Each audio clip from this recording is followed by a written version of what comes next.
So this is just a short video about gases and moles, some basic facts and an introduction. So far we've done about solids and moles and solutions and moles, but now we'll learn about gases. And there are quite a few different ways of doing gas calculations. It's important that you know which type of gas calculation to do when, but to begin with we'll just look at a few basic principles. So when we do gas calculations, we assume that we've got what are called ideal gases. So an ideal gas might be what you picture a gas to be like. You have lots of particles and they're moving about quickly and they're whizzing past each other and bouncing. The particles will bounce off the sides of your container. They're moving randomly and they're moving quite quickly. So there are a couple of assumptions that we make about ideal gases. So we assume that the particles don't interact. So this means if they pass each other, they just keep going past, they don't stop and make any type of forces with each other. And that's usually a fairly good assumption. The other thing that we assume is that the particles are very, very small. And essentially what we're assuming there is that if we have a sample of gas, most of the sample is empty space. So our particles are much, much smaller than the volume that they are in. And that means if I consider a container of gas, I might, in a container of this size, perhaps just have 3 particles. And this has a really important consequence, and that is that it doesn't matter if I make my particles a little bit bigger than these ones. If I were to make them a little bit bigger, on the whole, the space would still be empty. And if I were to capture a particular volume of gas, it doesn't actually matter how big the particles of gas themselves are, most of that volume will still be empty, and by chance I'm always likely to collect the same number of particles. Okay, so because the particle size is much smaller and has much less of a consequence than the empty space, if I've got an equal volume of gas, it doesn't matter which gas I have, I will always, by chance or by probability, have the same number of particles. And that's presuming that I am at constant temperature and pressure. So it would change if I change the temperature or the pressure, but at constant temperature and pressure, I know that equal volumes will contain an equal number of particles. And remember, if we're counting particles, we can do so in moles.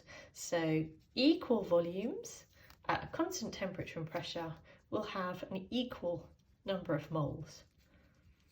And this is, as I said, of any gas. Doesn't matter which one you've got. And this makes our calculations easier in a lot of ways. And then scientists have worked out, they've calculated that if you're at 1 atmosphere and 25 degrees C, then 1 mole of any gas, which remember is Avogadro's number of particles, will occupy a set volume, and that set volume is 24 decimeters cubed, which is the same as 24,000 centimeters cubed. So 1 decimeter cubed is 1,000 centimeters cubed. So if you've got 24, it's 24,000 centimeters cubed. And it's quite handy to know both of those values. Okay, so 1 mole of any gas, doesn't matter which one it is, will occupy 24 decimeters cubed at 1 atmosphere and 25 degrees C. So if we've got easy numbers, Everybody can do these calculations and it's just fine. So if you had 12 decimeters cubed, I could say, well, if I got 12 decimeters cubed of gas, how many moles have I got? Most people in their head will say, oh, you must have half a mole of gas. And if I've got half a mole of gas, I would have half of Avogadro's number.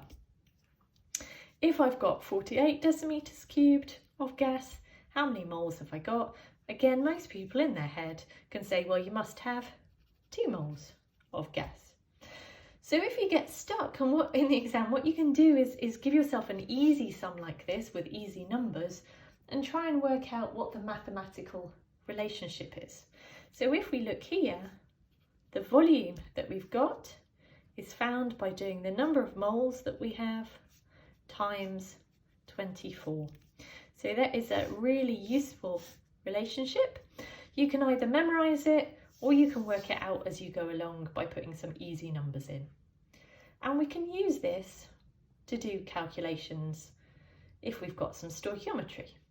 So for example, we might be told 25 grams of calcium carbonate is heated. Calculate the volume of gas given, which would be measured at room temperature and pressure. Okay, so how would we go about doing this question?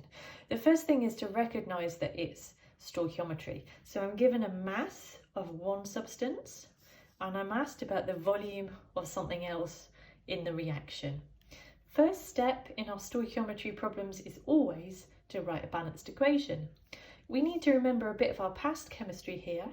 If I've got group 2 carbonate and I heat it, it will thermally decompose. And we need to remember that reaction. So our calcium carbonate solid will decompose into calcium oxide solid plus carbon dioxide gas. So step 1 is to write your balanced equation.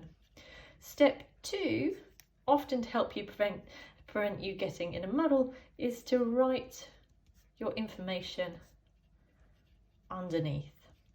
So I've been told I've got 25 grams of this. To calculate the volume of gas given, so I'm trying to head over here for my carbon dioxide. Next step is to recognise that mass isn't any good to us, so I need to convert to moles. And in this case, I've got a mass, so I've got a solid.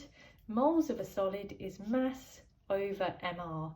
The mR of calcium carbonate is 100. So 25 divided by 100 hopefully is 0.25 moles. So now I have moles of one thing. I'm interested in carbon dioxide. I have to use my stoichiometry, my ratio, and that's the coefficients, the large numbers in my equation. Now here there are no large numbers written, and that's just because everything is a 1-to-1 ratio. So if I've got 0.25 moles of calcium carbonate, I must also have 0.25 moles of carbon dioxide. So use your ratio. The last step in this case is going to be convert to volume. And I use this equation here that the volume that I have is the number of moles times 24. So my volume will be 0.25 times 24, so a quarter of 24, which must be 6, and then put your units at the end, which would be decimeters cubed. Okay, so number of moles times 24, put your units, which are going to be in decimeters cubed. So that's a nice straightforward question, a method that you might have to use. The other thing that we can do is we can consider what would happen if our reaction only involves gases. So in the previous example we had a solid and we were turning that into a gas. Some reactions only involve gases. So I could have some hydrogen reacting with some nitrogen to make some ammonia. So I need to balance my equation. And everything here is a gas. If I look at my coefficients and my stoichiometry, I can see that, for example, if I had 3 moles here, I would need 1 mole of nitrogen, and that would make me 2 moles of ammonia. So, i.e. my ratio is 3 to 1 to 2. Okay, so 3 to 1 to 2. So I can think about what volume those gases would occupy. So my 1 mole would occupy 24 decimeters cubed. My 2 moles would occupy 48 decimeters cubed, and then my 3 moles would occupy 52, she says, trying to mentally do my maths. This is where I like to have students around to get them to do my maths for me. 72, 4, 5, 6, 7, yeah, so 72 decimeters cubed. Okay, so 72, 24, 48 would be those volumes. But hopefully you can also see that those volumes themselves are in a ratio of 3 to 1 to 2.